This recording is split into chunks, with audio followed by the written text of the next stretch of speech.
मौलाना फजल रहमान ने जो बात की है ये उसी तरह है कि हम हमेशा एक बात करते कि 9 मई किया पीटीआई ने और उसने हमारे शोहदा की बेहुरमती की, वो जो शोहदा की यादगार थी उसकी बेहुरमती की, और यही वो बात थी कि जिसकी वजह से आज तक उनको मौतूब ठहराया जाता है और उनको कहा जाता है कि आप एक सियासी जमात के तौर पे आपने काम नहीं किया, आपने एक इंतशारी गिरोह के तौर पे काम किया। हालांकि उसमें अगर देखा जाए तो पार्टी के बड़े बड़े लीडरान शामिल नहीं थे, नीचे वर्कर्स थे, लेकिन उनको इश्तियाल दिलाया गया था। यहाँ पे मौलाना साहब एक पार्टी के लीडर हैं और उनका ये जो बयान है इसका मैसेज क्या जाएगा उनके वर्कर्स के में भी, और इसका मैसेज क्या जाएगा शोहदा की फैमिली को, और इसका मैसेज क्या जाएगा पाकिस्तान के अंदर मुहब्बे वतन जो कुवते हैं उनको। देखिए, आप कोई भी जो शहीद है, ठीक है कि वो फोर्सेस में नौकरी कर रहा है, उसको तनख्वाह मिल रही है, लेकिन शहादत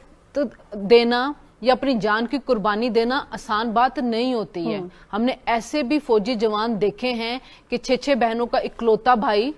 शहीद हुआ है,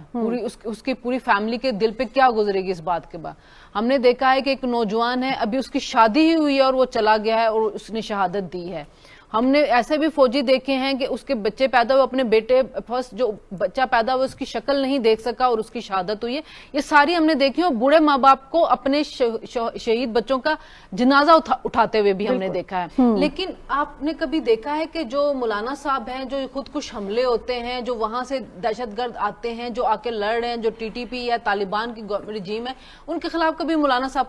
का इस तरह से बयान आया हो? कभी भी इस तरह से उनका बयान नहीं आता, उनके बारे में मुजम्मत होती है। लेकिन यहाँ पे जो हमारे शहीद हैं, जो हमारे फौजी हैं, जो बॉर्डर के ऊपर बैठे हुए हैं, उनको तनख्वाह का ताना दिया जा रहा है कि जी आप अगर शहीद हो रहे हैं तो उसकी आपको तनख्वाह मिल रही है। मौलाना साहब देखें, बात ये की जा रही है कि मौलाना साहब जो हैं बड़े सीनियर लीडर हैं, बड़े जीरक लीडर हैं, लेकिन वो इस वक्त अगर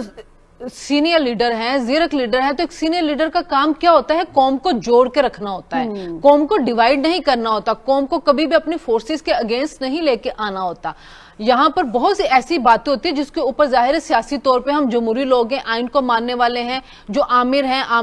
जो जिन्होंने आइन शिकन की है, हम उनके बारे में बात करते हैं, हम उस रोल को क्रिटिसाइज करते रहे हैं। लेकिन जो हमारे शहीद हैं, जो बॉर्डर के ऊपर जो हमारी फोर्सेस मौजूद हैं, जो लड़ रहे हैं, जो इंडिया के साथ जो इंडिया की जारियत का मुकाबला कर रहे हैं, जो तालिबान की जारियत का मुकाबला कर रहे हैं, तालिबान जो अफगानिस्तान के तालिबान रजीम है वहां से जो टीटीपी वगैरह उनकी जारियत का मुकाबला कर रहे हैं, जो बलोचिस्तान के अंदर जो बीएलए का मुकाबला कर रहे हैं, हमें उनकी जो है ना तौहीन नहीं करनी चाहिए, हमें उनकी इज्जत और तकरीम करनी चाहिए। क्योंकि अगर हम अपने घरों में आराम से बैठे हुए हैं तो उन्हीं की वजह से हम बैठे हुए हैं। अगर वो बॉर्डर पे ना जाएं तो फिर आपको पता चले क्या मौलाना अपने घर के किसी बेटे को कहेंगे कि तो ये तनहा लो और जाओ जाके वहां पे बॉर्डर पे लड़के शहीद हो जाओ? नहीं कह सकते आप अपने किसी भी बच्चे को ये। अगर वो जा रहे हैं फौज के अंदर और वो वहां पे जाके हमारी हिफाजत का काम कर रहे हैं तो हमें उनको खराज तहसीन पेश करना चाहिए। जहां मुजम्मत करनी चाहिए, जिनको क्रिटिसाइज करना चाहिए, वो हम नहीं कर रहे हैं। हम बैठ के कौम को तकसीम करने की कोशिश कर रहे हैं।